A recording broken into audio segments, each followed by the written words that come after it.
আসসালামু আলাইকুম রহমতুল্লাহ। সম্মানিত ভিউয়ার্স, আশা করি আল্লাহর রহমতে আপনারা সকলে ভালো আছেন। ভিউয়ার্স, আজকে আমি আপনাদের মাঝে উপস্থিত হয়েছি একটি গুরুত্বপূর্ণ তথ্য শেয়ার করার জন্য। আপনারা জানেন যে বিভিন্ন বেসরকারি স্কুল কলেজে ইন্ডেক্সধারী শিক্ষকদের বদলির বিষয়টি নিয়ে যেই আন্দোলন চলতেছিল, সেই আন্দোলনের শেষের দিকে অন্তর্বর্তীকালীন সরকারের যিনি শিক্ষা প্রতিষ্ঠা হয়েছিলেন, তিনি তাদের এই যুক্তিটি মেনে নিতে চেয়েছিলেন। কিন্তু এখনও 15 দিন অতিবাহিত হলেও অন্তর্বর্তীকালীন সরকার থেকে কোনো প্রজ্ঞাপন জারি না হওয়ায় নতুন করে বদলি না দিলে বিশেষ বা ষষ্ঠ গণবিজ্ঞপ্তি হতে দেবে না বলেছে এই সকল ইন্ডেক্সধারী শিক্ষকরা।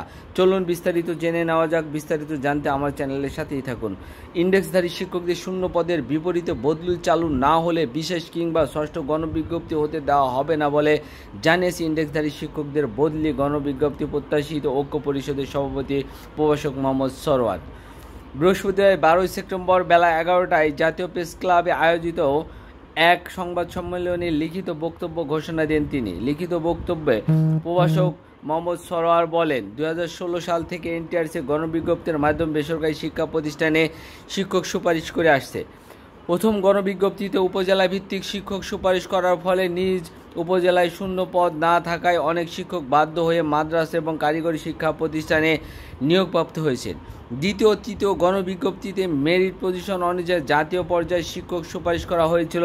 এনটিআরসির নিয়োগ পরিপত্র 2015 এর 7 নং অনুচ্ছেদ অনুযায়ী একজন ইন্ডেক্সধারী শিক্ষক যে কোনো বয়সে পরবর্তী যে কোনো গণবিজ্ঞপ্তিতে আবেদনের মাধ্যমে মেরিট পজিশন অনুযায়ী প্রতিষ্ঠান পরিবর্তন করতে পারবেন।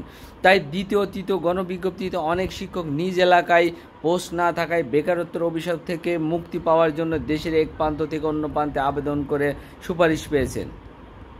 তিনি বলেন, হঠাৎ করে নিয়োগ পরিপত্র 2015 এর 7 নং অনুচ্ছেদ সাময়িক স্থগিত করার কারণে চতুর্থ পঞ্চম গণবিজ্ঞপ্তিতে ইন্ডেক্সধারী ও শিক্ষকদের আবেদনের সুযোগ বন্ধ করে দেওয়া হয়, যার ফলে এখন ইন্ডেক্সধারী শিক্ষকদের চরম সমস্যার সম্মুখীন হতে হচ্ছে, বিশেষ করে নারী শিক্ষকদের।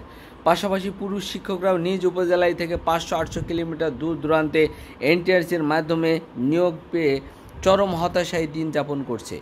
ইতিমধ্যে শিক্ষকদের কষ্টের কথা উপলব্ধি করতে পেরে স্বৈরাচার সরকারের অধীনস্থ কর্মকর্তাগণ পারস্পরিক বদলি প্রজ্ঞাপন জারি করেছে।